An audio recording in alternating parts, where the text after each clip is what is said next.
지금 전국적으로 촛불 혁명이 일어나고 있는데 교회에서는 기도의 촛불을 켜고 있습니다. 여러분들이 금요일마다 오셔서 같이 기도해 주셨으면 합니다. 지난 금요일에는 거의 절반 이상 못 나오셨어요. 그래서 이번 주에 같이 오셔서 시간 내서 일부러 오셔서 나라를 위해서 기도의 촛불을 밝혀 주시기를 부탁을 드립니다.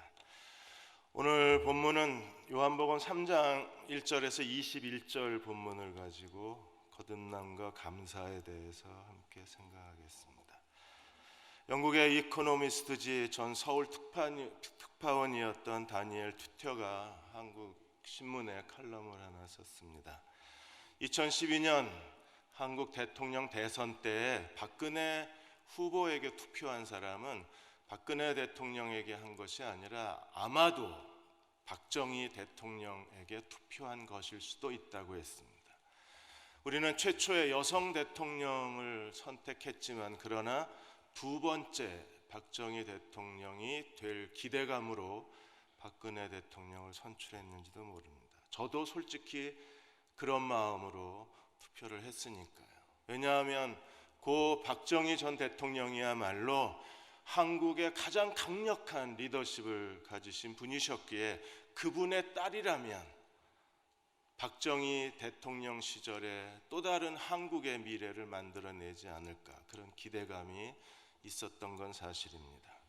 한국은 지금 여러 가지 일로 한국 국민은 고통스러워하고 있는데 다니엘 투터가 본 한국 사람은 정치인의 부패는 용서할 수 있지만 그러나 수치심은 받아들이기 어려운 민족이라 그랬습니다. 우리가 지금 고통스러운 건 정치인의 부패 때문이기도 하지만 한국이 너무나 부끄럽기 때문인지도 모릅니다. 어쩌면 우리는 잠시 착각했는지 모릅니다. 신앙생활에도 거대한 착각이 일어나고 있어요. 오늘 3장 12절에 예수께서 땅의 일, 하늘의 일에 대해서 얘기를 하셨습니다. 땅의 일도 우리가 제대로 이해를 하지 못하는데 하늘의 일은 더 이해할 수가 없을 겁니다. 하늘의 일을 제대로 알지 못하고 우리가 하나님을 섬긴다 그러고 하늘의 일에 대한 올바른 지식도 없이 우리가 하나님을 예배한다고 말합니다. 땅의 일과 하늘의 일 사이에서 신앙의 착각이 있고 신앙의 착시 현상이 일어나는 거예요. 오늘 예수께서 니고데모를 만나신 장면에서 우리가 무엇을 잘못 생각하고 있는가를 설명해 주셨습니다. 예수께서 니고데모를 만난 장면에서 모두 세 가지를 우리에게 가르쳐 주셨는데 그 첫째가 거듭남과 하나님 나라에 대한 겁니다.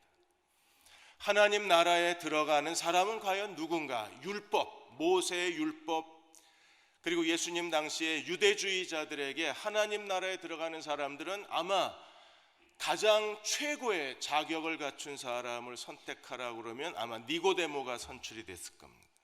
니고데모는 경건한 유대인으로서 아브라함의 혈통적 자손이고 할례를 받은 사람입니다. 그는 하나님의 율법에 익숙한 신학자였었어요. 이스라엘의 선생이었습니다. 그는 유대인의 지도자 사네드린 공회의 회원입니다. 그리고 바리새인입니다. 혈통적으로나 신앙적으로나 율법적으로나 가장 최고의 삶을 살았던 사람이 니고데모입니다. 천국에 들어간다면 니고데모가 들어가야 합니다. 그러나 예수님이 니고데모를 만나시자마자 제일 먼저 하신 말씀이 무엇입니까? 3절에 보시면 진실로 진실로 내게 이르노니 내가 거듭나지 아니하며 하나님 나라에 들어갈 수 없다는 겁니다. 교회를 오래 다닌다고 해서 하나님 나라에 들어갈 수 없다. 성경을 많이 안다고 해서 하나님 나라에 들어가는 게 아니다. 우리는 당황할 수밖에 없습니다. 니고데모가 아마 그랬을 겁니다.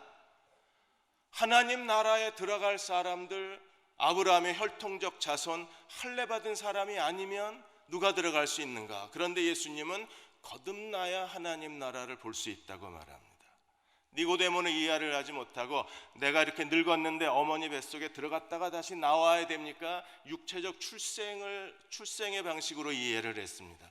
그래서 예수님이 5절에 거듭남에 대해서 이렇게 설명합니다. 진실로 진실로 내게 이르노니 사람이 물과 성령으로 다시 나지 아니하며 하나님 나라에 들어갈 수가 없느니라. 우리는 물과 성령으로 거듭나라 그랬을 때 물이 과연 뭔가? 그래서 물을 하나님 말씀이라고 해석하기도 하고 물을 예수님의 침례로 해석하기도 합니다. 다 옳습니다. 그러나 더 정확하게 물과 성령으로 거듭난다는 것은 하나님이 에스겔 선지자를 통해서 예언하신 메시아 시대가 왔다는 사실을 입증하는 겁니다. 에스겔 36장 25절 27절에 이렇게 에스겔을 통해서 예언하셨습니다. 맑은 물을 너희에게 뿌려 너희로 정결하게 하되, 어디로부터 정결하게 하나요? 모든 더러운 것과 모든 우상 숭배로부터 내가 너희를 맑은 물로 정결케 할 것이라. 물과 성령으로. 그리고 26절에 새 영을 너희 속에 두고 새 마음을 너희에게 주어서 육신의 굳은 마음을 제하고 부드러운 마음을 줄 것이라. 마음만 새 마음을 주시는 게 아니라 27절에 또 내 영을 너희에게 주어서 너희로 내 율례를 행하게 하리니 너희가 내 규례를 지켜 행할 것이라. 물과 성령으로 거듭난 사람들은 물로써 정결함을 받고 성령을 통하여 하나님의 모든 말씀에 순종하는 사람이 되는 거예요.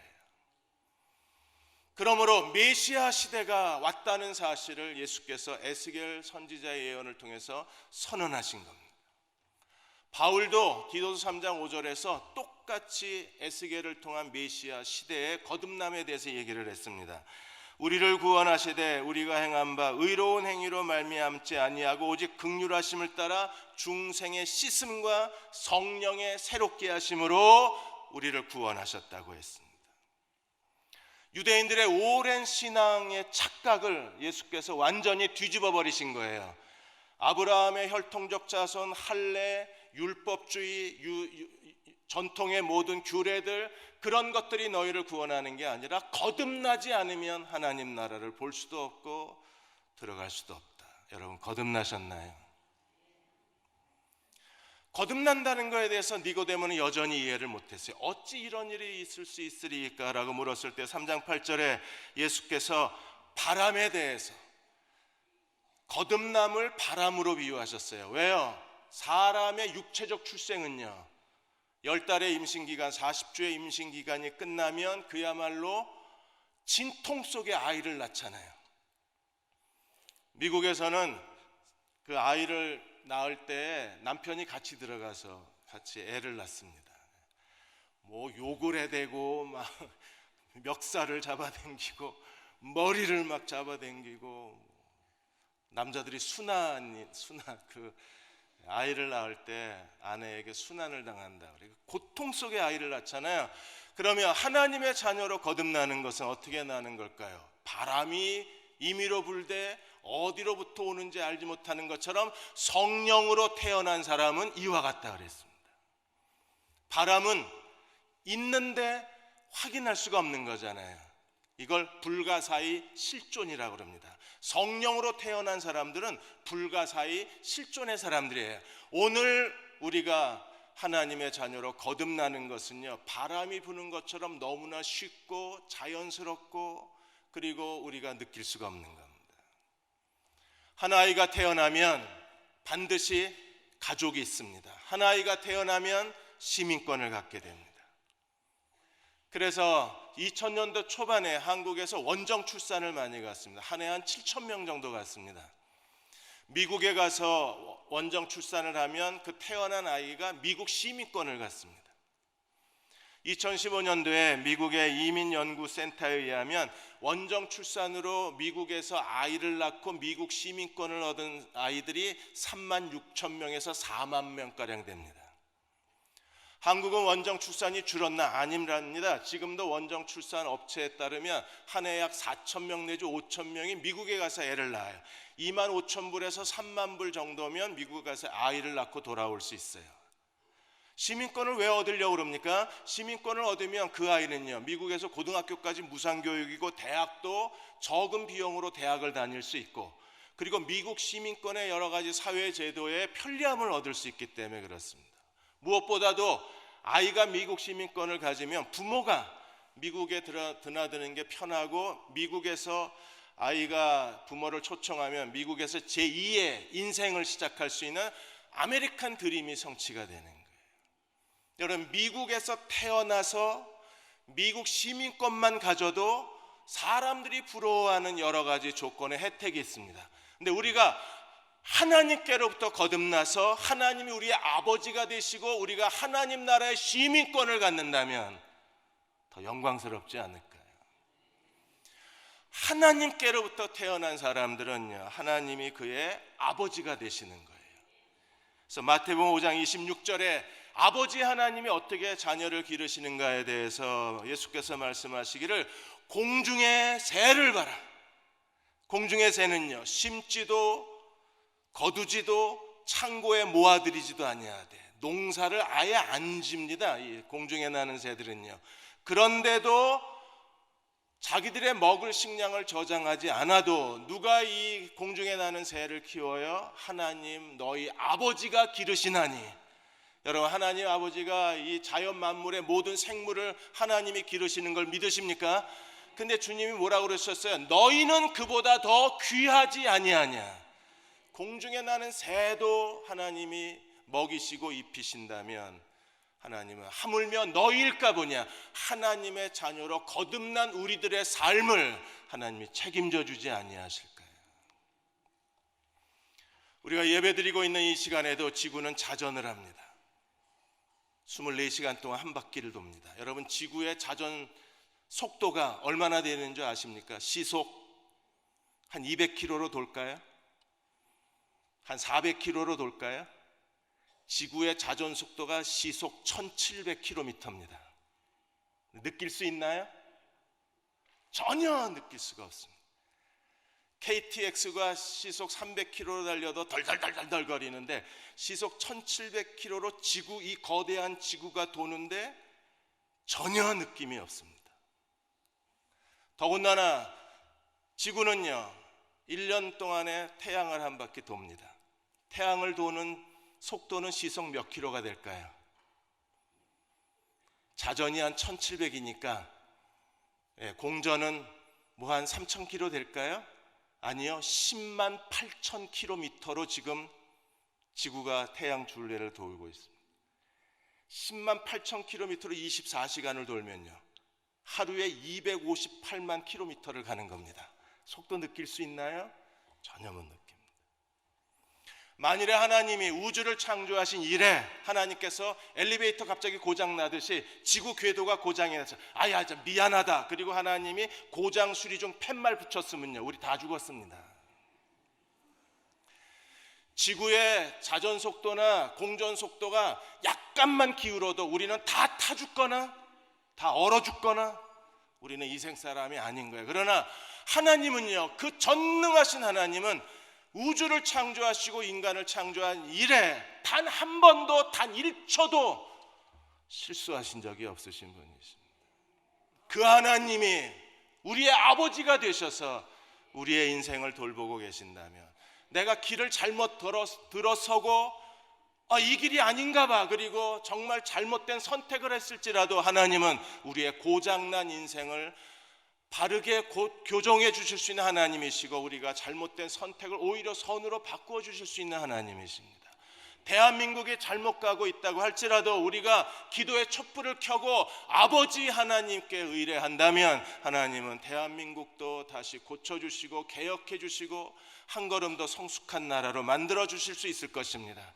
여러분의 자녀가 이제 수능이 끝났습니다. 계속 물수능이었다가 이번에는 불수능이 됐습니다. 정말 문제가 어려웠습니다. 당황한 아이들이 있을 겁니다. 그래도 걱정하지 마십시오. 우리가 주님께 의탁하면 하나님은 우리의 망가진 인생을 성공적인 인생으로 바꾸어 주실 수 있는 하나님이십니다. 두 번째로 3장 14절에서 18절까지 영생과 멸망 그리고 구원과 심판에 대해서 설명하고 있습니다. 우리가 하나님의 자녀로 거듭나야 하는데, 위로부터 태어나야 하는데, 우리 어떻게 하나님의 자녀로 거듭날 수 있나요?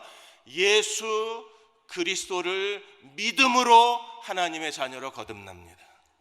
요한복음 1장 12절 13절에 영접하는 자 곧 그 이름을 믿는 자들에게는 하나님의 자녀가 되는 권세를 주셨으니 이는 혈통으로나 육정으로나 사람의 방법으로 태어나지 아니하고 하나님의 자궁으로부터 태어난 자들이라. 어떻게 태어나나요? 베드로전서 1장 23절에 너희가 거듭난 것은 썩어질 씨로 된 것이 아니라 썩지 아니할 씨로 된 것이니 살아있고 항상 있는 하나님 말씀으로 거듭났느니라. 우리가 하나님 말씀으로 다시 태어난 사람들이 바로 거듭난 하나님의 자녀들입니다. 예수 그리스도를 믿으면 어떻게 우리가 하나님의 자녀로 거듭날 수 있나요? 3장 14절에 이렇게 설명하셨습니다. 모세가 광야에서 뱀을 든 것 같이 인자도 들려야 하리라. 민수기 21장에서 이스라엘 백성이 불평하고 원망하다가 불뱀이 나와서 이스라엘을 고통스럽게 했습니다. 많은 사람들이 죽었습니다. 그때 모세가 기도하자 하나님이 말씀하시기를 장대에 놋뱀을 만들어서 매달고 누구든지 놋뱀을 바라보기만 하면, 놋뱀을 쳐다보기만 하면 살리라. 하나님 말씀에 순종해서 놋뱀을 쳐다본 사람은 다 살았어요. 예수께서 십자가에 달리셨습니다. 누구든지 십자가에 달리신 예수 그리스도를 믿기만 하면 구원을 얻으리라. 우리가 그 예수를 믿기만 하면 구원을 받는 겁니다. 그래서 15절에 이는 그를 믿는 자마다 영생을 얻게 하려 하심이라. 3장 16절은 하나님의 사랑의 대헌장이라 그럽니다. 복음의 대헌장이 3장 16절입니다. 교회 나가지 않는 사람도 다 알고 있는 구절이 3장 16절입니다. 하나님이 세상을 이처럼 사랑하사 독생자를 주셨으니 이는 그를 믿는 자마다 멸망치 않고 영생을 얻게 하려 하심이라. 하나님이 세상을 사랑하셔서 누구를 주셨어요? 독생자 예수 그리스도를 사랑의 선물로 주셨습니다.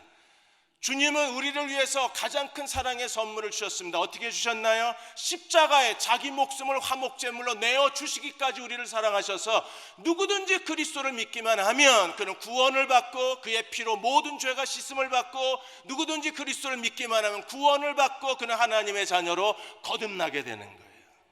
하나님의 사랑이 여기에 있습니다. 하나님이 세상을 사랑하셔서 독생자를 주시고 십자가에 죽으신 그리스도가 하나님의 사랑의 가장 거룩한 상징입니다. 이 사랑을 받아들이면 영생을 얻지만 이 사랑을 거절하면 멸망을 받아요. 3장 17절 18절에 우리가 이 사랑을 받아들이고 그리스도를 믿으면 구원에 이르지만 이 사랑을 거절하고 그리스도를 믿지 않으면 심판을 받는 겁니다. 하나님의 사랑을 우리가 마음에 받아들이고 이 사랑을 믿는다면 하나님의 사랑을 믿는 것이 그리스도를 믿는 거예요. 그래서 칼빈은 참된 믿음이 무엇인가? 그리스도 안에 있는 하나님의 그 큰 사랑을 믿는 것, 이것이 그리스도를 믿는 거라 그랬습니다. 우리가 거듭난 하나님의 자녀라면 하나님의 사랑을 믿어야 합니다. 그 사랑은 어떤 사랑인가요? 로마서 8장 32절에 자기 아들을 아끼지 아니하시고 우리 모든 사람을 위하여 내어주신 이가 어찌 그 아들과 함께 모든 것을 우리에게 선물로 주지 아니하시겠느냐. 독생자 예수 그리스도를 우리의 속죄 제물로 내어주신 하나님, 주시기를 기뻐하신 하나님, 아까워하지 않으신 하나님이 그 아들과 함께 무엇을 아끼시겠느냐 그러셨어요. 우리가 하나님의 사랑을 믿고 오늘 감사로 하나님 앞에 예배를 드리면 하나님이 우리를 위해서 가장 좋은 것을 준비해 놓으신 것을 우리 인생에 허락해 주실 것입니다. 미국의 워싱턴에 있는 교회 어느 한 자매가 그동안 항공 마일리지를 모아서 캐리비안 베이로 여행을 떠나게 됐습니다. 한 달 동안 캐리비안 여행을 준비했는데 교회에서 광고가 나오기를 인도의 한 작은 병원에서 자원봉사자를 모집을 한다는 거예요. 그 기간도 꼭 한 달입니다. 성령께서 이 자매의 마음을 감동해서 그 캐리비안 여행 계획을 취소하고 인도로 여행 계획을 바꿨습니다. 가보니까 의료진도 별로 없고 열악한 의료시설에 정말 가난한 사람들이 고통을 당하고 있었어요. 그 의료봉사 한 달 동안에 하나님의 큰 사랑을 경험했습니다. 그녀가 경험한 사랑 중에 이제 막 태어난 소아마비가 걸린 여자아이 이야기가 있어요. 인도는 남아 선호 사상이 강한 나라입니다. 그래서 여자아이가 태어나면 화장실에다 버리거나, 여자아이가 태어나면 숲속에 가다 내다 버리거나, 여자아이가 태어나면 개울에다 갖다 버렸어요. 그래서 한 해에 태어난 여자아이 중에 많은 아이들이 가족에 의해서 살해를 당합니다. 근데 이 아이가 병원에 와서 태어났는데 두 다리를 쓸 수 없는 두 다리 마비 상태의 소아마비 환자인 거예요. 여자인데다가 두 다리가 마비가 됐습니다. 이건 죽은 목숨입니다.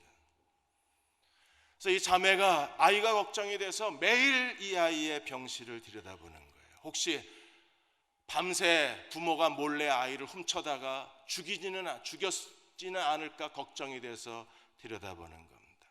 그러나 어느 날 이 아이를 위해서 기도해 주겠다고 그래요. 왜냐하면 그동안에 이 부모가 아이를 만지지도 않고 안아주지도 않고 엄마는 젖을 먹이지도 않는 거예요. 할머니만 이 아이를 돌보고 있었어요. 너무 안타까우니까 아이를 위해서 기도해 줘도 되냐고 물었더니 그 아버지가 웬일로 기도하라고 허락을 합니다. 그래서 못 알아듣는 걸 알면서도 일부러 예수 지저스라는 말을 계속 반복하면서 기도를 해 주었어요. 그 다음 날도 가서 기도해 주고 사흘째 나흘째 가서 기도해 줬는데 그 아버지가 이 자매한테 미안하지만 내 딸 이름을 져줄 수 있느냐고 물어봅니다. 이름만 져주면요, 이건 산 거예요. 이름을 져달라는 것은요, 내가 키우겠다는 거잖아요. 그래서 너무 감사해서 기도하다가 글로리아라는 이름이 생각이 나서, 그래서 아이 이름을 글로리아라고 부르면 어떻겠냐 그랬더니 아버지도 좋아하고 가족 6명이 다 좋아하는 겁니다. 그 아이를 위해서 계속 거기 한 달 머무는 동안에 기도를 했는데 기도하다가 깨달은 거예요. 아, 하나님이 이 아이를 살리시려고 나를 여기에 보내셨구나. 갑자기 여행 계획이 바뀌어지고 알지도 못하는 인도에 와서 그 병원의 자원봉사자로 있는 게 그 태어난 두 다리를 못 쓰는 이 여자아이, 그 아이를 만나게 하시려고, 그 아이를 위해서 기도하게 하시려고, 그 아이를 위해서 이름을 지어주게 하시려고, 그 아이에게 하나님의 기적을 바라보고 하나님께서 그 아이를 위해서 섬기게 하시려고 자기를 보냈다는 사실을 깨달아요. 하나님 나라에 우연이 없다는 사실을 다시 확인을 합니다. 하나님이 우리를 사랑하고 계신 걸 믿으십시오. 우리는 그분 사랑 안에서 벗어날 수도 없고 도망칠 수도 없고 숨을 데가 없어요. 환난이나 위험이나 적신이나 기근이나 칼도 우리가 하나님의 사랑에서 끊어질 수가 없는 사람들입니다.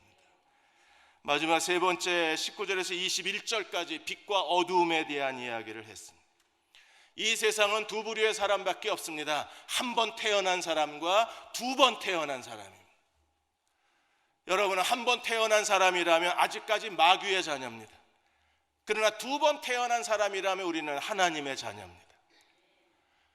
우리가 하나님의 자녀로 거듭난 사람들은 어떤 사람들입니까? 그들은요, 빛을 사랑하고 어두움을 증오하는 사람들입니다. 그리스도를 믿지 않고 그리스도를 거절한 사람들은 왜 그들이 그리스도를 거절했나요? 19절에 정죄는 이것이니 빛이 세상에 왔을 때 사람들이 자기 행위가 악함으로 빛보다 어두움을 더 사랑한 거라 그랬어요. 우리가 예수 믿으라 그러면 사람이 뭐라 그럽니까? 조금 더 세상 즐기다가 예수 믿겠다 그럽니다. 빛보다 어두움을 더 사랑하는 거. 그러나 거듭난 사람들은요, 어떤 사람들입니까? 요한일서 1장 4절에 하나님의 생명은 사람들의 빛이라 그랬어요. 그러므로 거룩한 생명을 가진 거듭난 사람들은 사람들의 빛이라, 그들은 빛을 사랑하는 사람들입니다. 그들은 진리 가운데 행하는 사람들이요, 하나님 앞에 자기 행위를 드러내는 사람들이에요. 21절에 이렇게 말합니다. 진리를 따르는 자는 빛으로 오나니 이는 그 행위가 하나님 안에서 행한 것임을 나타내려 하려 하심이라. 빛으로 산다는 것, 진리로 행한다는 것 무슨 뜻입니까? 오직 예수 그리스도 중심으로 사는 겁니다. 우리는 거듭나서 그리스도가 우리 안에 계시고 우리는 그리스도에게 접붙임을 받은 사람들이고 우리는요, 날마다 그리스도에게 붙어 사는 사람들입니다. 내가 주님 안에 있고 주님이 내 안에 계십니다. 이 사실을 믿으십니까? 거듭난 사람은 그리스도 안에서 사는 사람들입니다. 근데 그리스도 안에 산다는 건 어떻게 사는 걸까요? 누가 그리스도를 삶의 중심에 놓고 날마다 그리스도를 따르는 그분의 제자는 어떻게 사는 사람인가?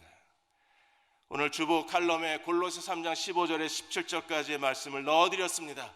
그리스도 중심의 사람들은요, 감사하며 사는 사람들입니다.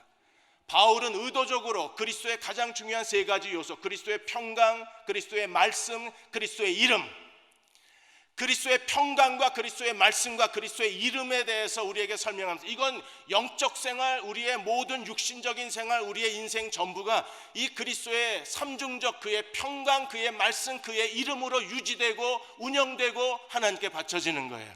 그런데 그리스도의 평강이 있는 곳에 감사하는 자가 있고, 그리스도의 말씀이 풍성한 곳에 감사하는 사람이 있고, 그리스도의 이름으로 모든 일을 행하는 사람들이 하나님께 감사하는 사람들입니다. 그러므로 예수 그리스도의 사람들은요, 감사하는 사람들이라는 거룩한 특별함이 그의 인생에 있는 사람들이에요. 우리가 감사할 때 어떤 일이 일어나나요? 시편 50편 23절에 감사로 제사를 드리는 자가 나를 영화롭게 하나니,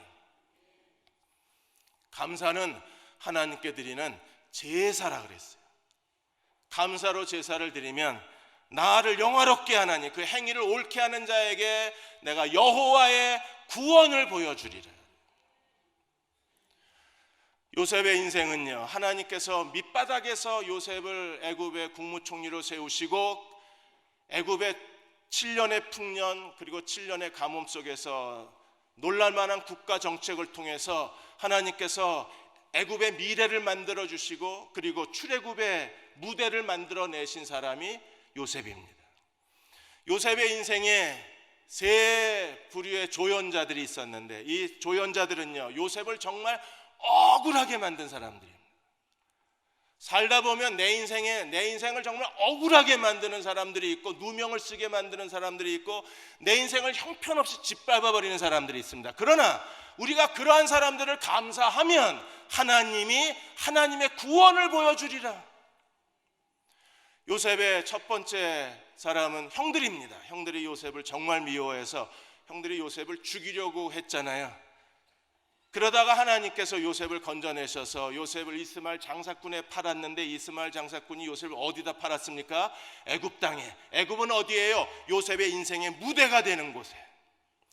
억울한 일이 일어났지만 요셉의 인생의 무대로 제대로 왔습니다. 보디발 장군의 아내가 유혹을 합니다. 요셉은 끝까지 그 유혹을 피했지만 억울하게 누명을 쓰고 감옥에 갇힌 신세가 됐습니다. 이보다 더 억울한 일이 어디 있나요? 그러나 그 감옥에서 요셉을 바로 앞에 소개해줄 소개자를 만납니다. 누구예요? 술 맡은 간원장입니다. 요셉이 감옥에 들어가지 않았다면 아마 그의 인생이 더 한 걸음 더 징검다리가 놓여지지 못했을 겁니다. 그리고 술 맡은 간원장의 꿈을 해석해주고 요셉이 간곡하게 부탁했습니다. 나가면 내 억울함 좀 풀어달라고 그랬는데, 이 술 맡은 간원장이 무려 2년이나 요셉의 부탁을 잊어버렸습니다. 이런 배은망덕한 사람이 어디 있어요? 은혜를 베풀어줬는데 2년이나, 2개월도 아니고 2년이나 잊어버렸습니다. 그런데요, 그가 망각한 게 얼마나 하나님 큰 은혜예요. 나중에 바로가 꿈을 꾸고 꿈을 해석해 줄 사람을 찾았을 때에 술 맡은 간원장이 누구를 기억해냅니까? 요셉을. 억울하게 만든 사람들이 요셉의 길에 안내자가 된 거예요. 그러므로 감사하셔야 돼요. 두 번째로 계시록 4장 9절에 그 생물들이 보좌에 앉으신 세세토록 살아계시는 이에게 영광과 존귀와 감사를 돌릴 때, 우리가 어린 양 보좌 앞에 예수께 바쳐야 할 것 중에 영광, 존귀, 그리고 감사, 하나님의 통치를 우리가 믿는다면, 그리스도의 보좌를 눈으로 목격한 사람들이라면 우리가 하나님께 마땅히 영광을 돌릴 뿐 아니라 존귀를 그에게 돌리고 감사를 돌리면 하나님이 일하시는 거예요. 우리는 다윗을 잘 압니다. 다윗은요, 아버지에게 철저하게 무시당한 아들이었습니다. 여러분, 남자들은요 아버지에게 무시당하는 게 정말 인생의 뼈아픈 고통인 거예요. 그런데 사무엘이 이스라엘의 기름 부음 받을 자를 찾아서 이새의 집을 방문했을 때 다른 형들은요 전부 가서 사우나하고 그리고 3만 원짜리 이발 다 하고 마사지 받고 양복 새로 새 다 입히고 그 다음에 구두 다 신고 그 다음에 향수까지 팍팍 뿌리고 사무엘 앞에 섰는데 요셉은 그때 어디 있었어요? 광야에. 뭐 하고 계셨습니까? 양치고 있었습니다. 나중에 사무엘이 아버지한테 물어봤잖아요. 이 아들이 이게 다냐? 딴 아들이 없냐? 그러자 아버지가 떠뜬거리면서 뭐라 그랬습니까? 들판에 한 놈이 있긴 한데 이랬습니다. 그가 누구예요? 다윗입니다. 이보다 더 무시당할 수 있어요? 아버지에게 노골적으로 거부당한 아들이 다윗입니다. 그런데요, 다윗이 하나님이 다윗을 쓸 수 있는 두 개의 결정적 도구가 있었는데 하나는 다윗의 하프입니다. 사울이 악신이 들려서 그가 괴로워할 때마다 다윗이 하프를 연주하면 악신이 떠나갔어요. 이 다윗의 하프로 인해서 다윗이 사울의 궁궐에 거하게 됩니다. 최순실도 필요 없고 차 모씨도 필요 없어요. 정모씨 없어도 돼요. 하프만 있으면 궁궐에 들어가는 거예요. 그리고 하나님의 기름 부은 자로서의 결정적인 무대가 마련됐을 때 골리앗과의 전쟁에서 사울도 숨고 이스라엘 장군들이 전부 바위 뒤에 숨었는데 다윗이 뭘 들고 나아가서 골리앗을 넘어뜨립니까? 물맷돌. 이 물맷돌은 어디서 배우고 익힌 거예요? 광야. 기도가 오랫동안 응답되지 않는다고 서운해하지 마십시오. 왜 나는 이렇게 인간 대접 못 받느냐고 여러분 쓸쓸해하지도 마십시오. 나의 광야에서 내가 익힌 것들이 내 인생의 결정적 하나님의 도구가 될 수가 있어요. 마지막 말씀이 데살로니가전서 5장 16절에서 18절 말씀, 우리가 너무나 잘 아는 말씀입니다. 항상 기뻐하라, 쉬지 말고 기도하라, 범사에 감사하라. 이는 너희를 향한 하나님의 뜻이니라. 그렇게 믿으십니까? 기뻐하십시오. 항상. 가을이 돼서 그런지 우울한 표정을 짓고 오시는 분들이 많은데 하나님 뜻을 어기신 겁니다. 기뻐하셔야 돼요. 쉬지 말고 기도하라. 그리고 모든 일에 감사하라. 너희를 향한 하나님의 뜻이니라. 그럼 거꾸로 말하면요, 모든 일에 감사하라. 그러면 하나님의 뜻이 나타나리라. 모든 일에 감사하라. 그러면 하나님의 뜻이 역사하리라. 그렇게 약속해 주시는 거예요. 내셔널 커뮤니티 교회가 미국에서 극장을 빌려서 예배 드리는 멀티사이트 처치로 유명한 교회입니다. 근데 극장을 빌려서 예배를 드리는 이 아이디어에 대해서 많은 목사들이 흥분을 했어요. 야, 어떻게 그런 아이디어를 얻었나. 여러분, 이게 그 목사의 마크 목사님의 머리에서 나온 게 아닙니다. 처음에는 초등학교에서 예배를 드렸어요. 초등학교에서 예배를 드리는데 1년쯤 지났을 때 갑자기 소방당국이 소방설비 미비로 그 학교를 폐교를 시켰습니다. 예배를 드리는데 폐교가 된 거예요. 그러니까 갑자기 교회가 갈 데가 없어진 겁니다. 문이 닫혀버린 거예요. 교회는 돈이 없어서 뭐 건축할 수는 없고, 그래서 다시 예배당을 빌려야 되는 상황이 돼서, 그래서 목사님이 워싱턴 근처에 있는 건물을 빌려줄 만한 데를 가서 찾아봤는데 25군데를 돌아다녔는데 딱 한 군데에서 허락이 났습니다. 그 딱 한 군데가 유니온 스테이션에 있는 극장에서 허락이 난 거예요. 그때 생각이 드는 겁니다. 아, 극장에서 예배를 드릴 수 있구나. 그래서 목사님이 기도하다가 운영위원들하고 극장에서 예배를 드리자. 그래서 새로운 예배의 시대를 열자. 그래서 마음이 흥분이 돼서 그날 극장에 가서 서류에 그 임대 사인을 하고 나서 그 극장 한쪽에 도서 코너에서 유니온 스테이션 워싱턴 그랜드 터미널의 역사에 대한 소책자 하나를 샀어요. 여러분, 이 워싱턴 그랜드 터미널하고 유니온 스테이션은 얼마나 워싱턴의 그 관문입니다. 그래서 여기에 이 역에 드나드는 사람이 1년에 한 250만이 넘어요. 그 한복판에서 예배를 드리게 된 거예요. 그래서 유니온 스테이션에 대한 그랜드 터미널에 대한 역사책을 보았더니 이게 언제 건축이 시작됐냐면 1903년 2월 28일 날 루즈벨트 대통령이 국회 서류에 서명함으로 시작이 됐어요. 그때 국회에 제공된 그 법안이 어떤 법안이었느냐면 유니온 스테이션 건설 및 다목적 공간을 위한 국회 승인에 대통령이 사인한 거예요. 다목적 공간, 여기에 마크 목사님이 흥분을 한 겁니다. 그래, 하나님은 1903년 100년 전에 하나님은 이미 다목적 극장일 뿐 아니라 예배당 예배 드릴 수 있는 하나님의 예배 장소로, 극장이 교회에다가 이걸 빌려줄 수 있는 게 이 법의 근거 때문에, 다목적 공간이라는 법의 근거가 있어서 빌려주는 거예요. 한국도 이제 근린생활시설 이 건물이 아니면 가서 교회 개척할 수가 없잖아요. 예배 드릴 수도 없고. 그런 것처럼 미국이 예배 드리는 시설이 되려면 이 다목적 법안이 있어야 되는데, 이미 하나님이 100년 전에 루즈벨트 대통령으로 다목적 공간을 해놓고, 그리고 하나님께서 내셔널 커뮤니티 철치로 하여금 그 예배 다목적에 맞는 교회 예배당 장소로 하나님께서 허락해 주셨다는 거예요. 제가 이 글을 읽으면서 그 목사님 생각이고 다목적이라는 글 넣어놓은 게 자기네들 교회를 위해서 넣어놨다는 거예요. 목사님 믿음이 좋으시잖아요. 그 정도로 확신이 생긴 겁니다. 이건 우리를 위해서 하나님이 100년 전에 법안을 통과시켰다는 겁니다. 그래서 목사님과 운영위원들은 학교 폐교된 걸 감사합니다. 그러자 하나님이 또 다른 문을 열어놓으셨는데, 정말 미국 교회의 신선한 충격과 도전이 되는 극장 예배당 시대를 열게 해주신 거예요. 사랑하는 여러분, 거듭난 사람만이 할 수 있는 게 감사합니다.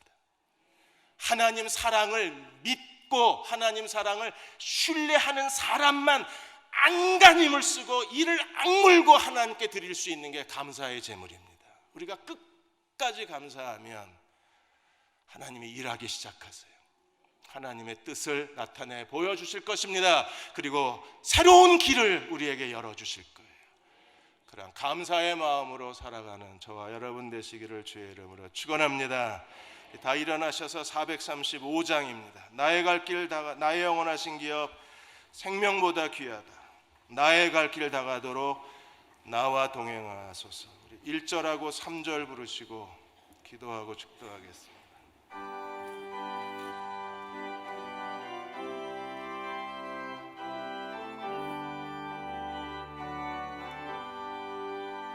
나의 영원하신 기업 생명보다 귀하다. 나의 갈 길 다가도록 나와 동행하소서. 주께로 가까이 주께로 가오니 나의 갈 길 다가도록 나와 동행하소서. 어두운 골짝 지나가며 어두운 골짝 지나가며 험한 바다 건너서 천국 문에 이르도록 나와 동행하소서. 주께로 가까이 주께로 가오니 나의 갈 길 다가도록 나와 동행하소서.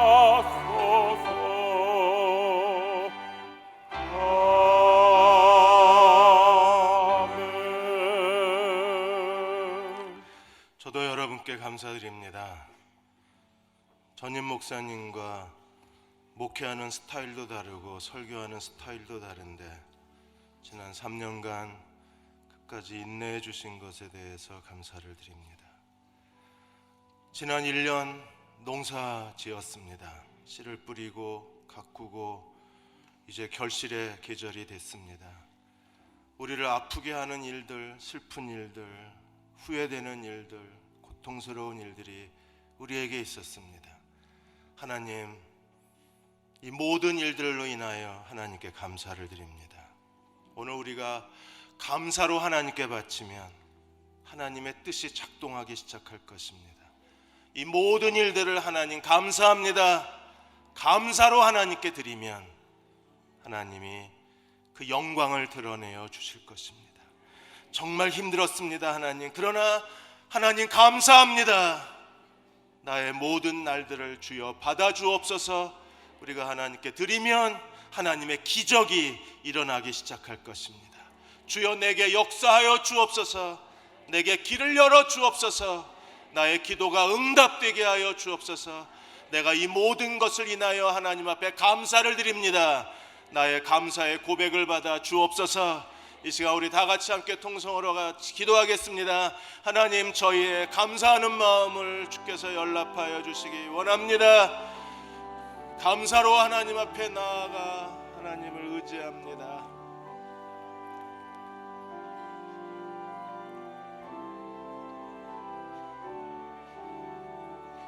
모든 일을 감사합니다.